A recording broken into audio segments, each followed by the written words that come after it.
तो दोस्तों नमस्कार, स्वागत है आप सभी का एजुकेशन मंत्रा में। दोस्तों 69,000 शिक्षक भर्ती की बड़ी अपडेट आप सभी के साथ साझा करेंगे। डीएलएड बीटीसी टीटी की अर्हता डेट क्या है वो फिक्स है, आपको बताएंगे। किसको प्रॉब्लम हो सकती है किसको नहीं हो सकती, इस वीडियो में भी चर्चा होगी। और मोदी जी का बड़ा ऐलान हुआ है, इससे पाकिस्तान में हैरानी है और बिहार में फिर बड़ी भर्ती का विज्ञापन है, और साथ ही साथ कुछ अन्य शैक्षिक खबरें हैं, उन पर भी प्रकाश डालेंगे इस वीडियो में। तो चलिए दोस्तों शुरू करते हैं।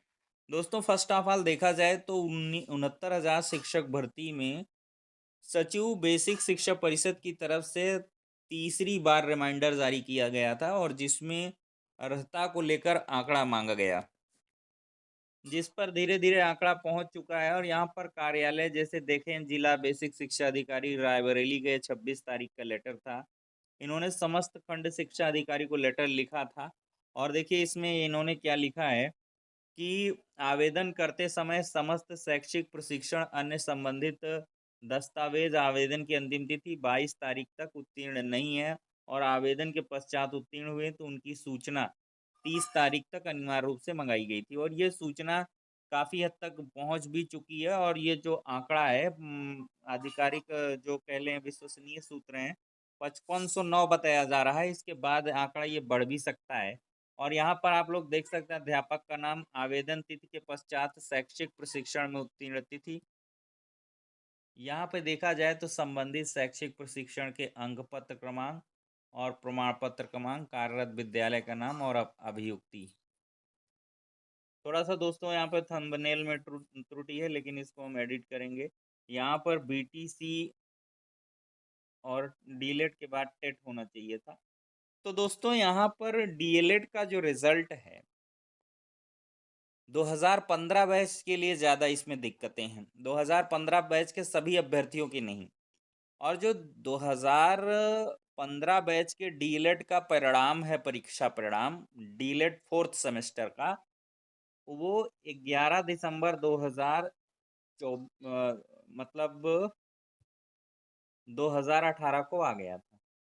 तो जो डीएलएड है 15 बैच, जिसका फोर्थ सेमेस्टर का रिजल्ट 11, 12, 13, आगे पीछे थोड़ा हो सकता है किसी का, तो लेकिन 11 तक बताया जा रहा, तो इनको कोई समस्या नहीं। लेकिन कुछ ऐसे भी अभ्यर्थी हैं जिनका 22 तारीख जो थी, 22 दिसंबर 2018, तो इस डेट तक वो लोग उत्तीर्ण नहीं थे दोस्तों।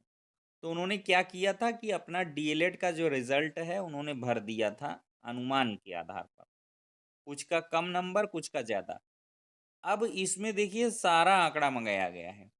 जो उस टाइम पर मान लिया उन्होंने कम अंक भरा, तो उनको तो काउंसलिंग में मौका दे दिया गया, ये मामला आगे तक गया था, तो उनका नियुक्ति हो गया। लेकिन जिन्होंने डाला ज़्यादा और रिजल्ट में कम आ गया, तो उनको तो पहले ही इनएलिजिबल और कह लें कूट रचित दस्तावेजों के इस्तेमाल के कारण के चलते उनको बाहर कर दिया गया था काउंसलिंग से, वो वहाँ निकल गए थे। तो कुल मिलाकर दोस्तों अब कह रहे हैं कि टीटी का मामला फंस रहा है। तो टीटी का मामला कोई नहीं फंस रहा दोस्तों। टीटी का जो है वो 20/12/2018 को रिजल्ट आ गया था, ठीक है, यूपी टेट का। तो कोई समस्या नहीं है, क्योंकि जो टीटी जो फाइनल अर्हता की डेट है वो 22/12/18 है। 2 दिन पहले ही, एक दिन पहले ही, उसी दिन तक का भी है तो कोई दिक्कत नहीं। मतलब 22/12/2018 का भी अगर आपके पास सर्टिफिकेट है तो उसमें कोई समस्या नहीं। ठीक है दोस्तों, तो इसमें टीटी को लेकर कोई प्रॉब्लम नहीं, सिर्फ और सिर्फ डीएलएड को लेकर प्रॉब्लम है। और डीएलएड में ऐसे अभ्यर्थी जिनका बैक लगा था, वो उस डेट तक उत्तीर्ण नहीं थे, सिर्फ उनको दिक्कत है, बाकी किसी को यहाँ से प्रॉब्लम नहीं है। तो ऐसे जो कैंडिडेट है लगभग 7,000 के करीब का आंकड़ा बताया जा रहा है। 5500 6,000 के करीब आंकड़ा पहुंच गया। कुछ एक जनपदों का आंकड़ा नहीं पहुंच पाया है, तो वो भी धीरे धीरे पहुंच जाएगा। और फिर हो सकता है कि अन्य जनपदों से अगर शिकायतें मिलती हैं तो अन्य जनपदों से भी ये विवरण मंगाया जा सकता है। ठीक है दोस्तों, तो ये कुल मिला के इसमें बात हो गई है। एक लाइन में यही बात है कि 22 दिसंबर के पहले का सब कुछ आपके पास होना चाहिए। चलिए दोस्तों, अब कुछ समाचार पत्रों की खबरें देखते हैं। देखिए दोस्तों, बिहार में स्टाफ नर्स की बम्पर वैकेंसी आई है। बिहार तकनीकी सेवा आयोग पटना के स्वास्थ्य विभाग में स्टाफ नर्स के 11,389 पदों पर भर्ती के लिए आवेदन आमंत्रित किए गए हैं। हर तरह के आरक्षण का लाभ बिहार के मूल निवासियों को मिलेगा। अन्य राज्य के उम्मीदवार अनारक्षित श्रेणी में आवेदन कर सकते हैं। देखिए, इसमें एक बात स्पष्ट तौर पर कही गई है। तो अन्य राज्य के जो अभ्यर्थी हैं वो यूआर में आवेदन करेंगे। ठीक है दोस्तों। और ऑनलाइन आवेदन करने की अंतिम तारीख 23 मई 2025 है। योग्यता क्या है? विज्ञान वर्ग में 12वीं पास हो, जनरल नर्सिंग एंड मिडवाइफरी हो उसके पास।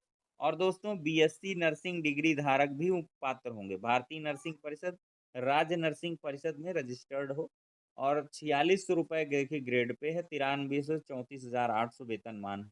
21 साल न्यूनतम, अधिकतम 37 है। आयु की गणना 1 अगस्त 24 के आधार पर होगी।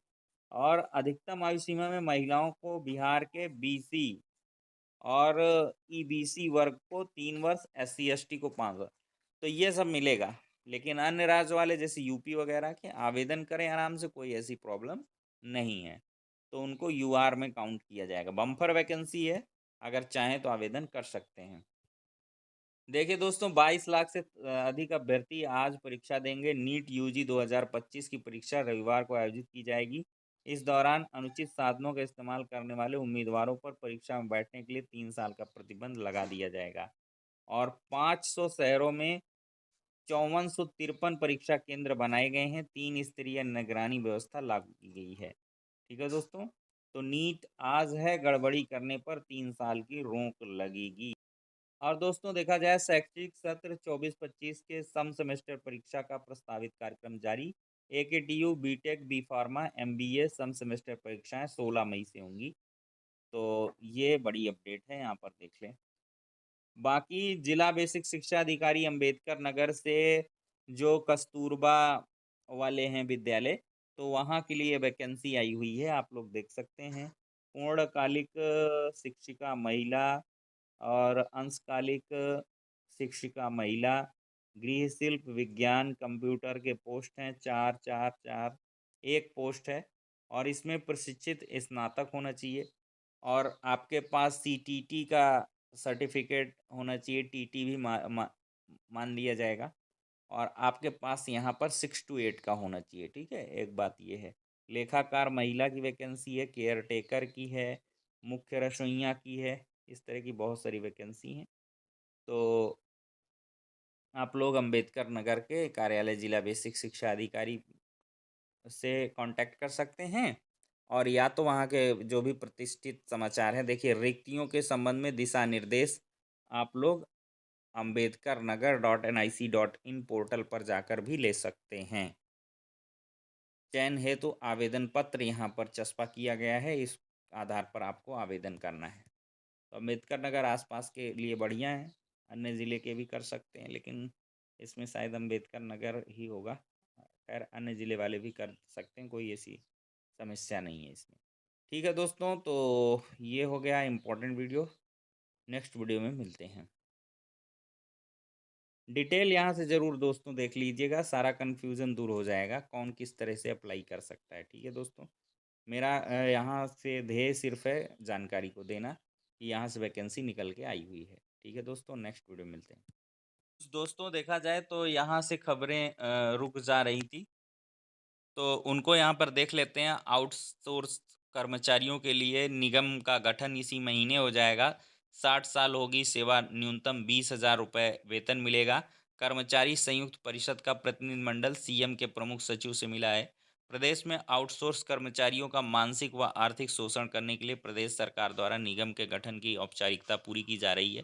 इस क्रम में राज्य कर्मचारी संयुक्त परिषद का एक प्रतिनिधिमंडल शनिवार को मुख्यमंत्री के प्रमुख सचिव से मिला। उन्होंने बताया है कि इसकी सभी औपचारिकताएं पूरी हो चुकी हैं, मुख्यमंत्री के सामने प्रस्तुतिकरण भी हो चुका है। जल्द ही इसे मंत्रिपरिषद में अनुमोदन के लिए रखा जाएगा।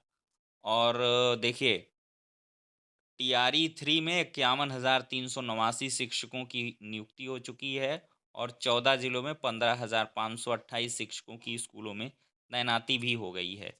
और दोस्तों, भारत ने लिया कठोर फैसला, अन्य देशों के जरिए भी सामान नहीं भेज सकेगा पड़ोसी। पाकिस्तान से व्यापार बंद हो गया है मोदी ने दोहराया, आतंकियों पर निर्णायक कार्रवाई करेंगे। प्रधानमंत्री नरेंद्र मोदी जी ने पहलगाम आतंकी हमले के मद्देनज़र एक बार फिर भारत के कठोर रुख की पुष्टि की है। मोदी ने शनिवार को कहा है कि देश आतंकवादियों और उनके समर्थकों के खिलाफ निर्णायक कार्रवाई करने के लिए पूर्ण रूप से प्रतिबद्ध है। प्रधानमंत्री मोदी ने यह घोषणा 4 दिवसीय यात्रा पर भारत आए अंगोला के राष्ट्रपति जोआओ मैनुअल के साथ चर्चा के बाद की है।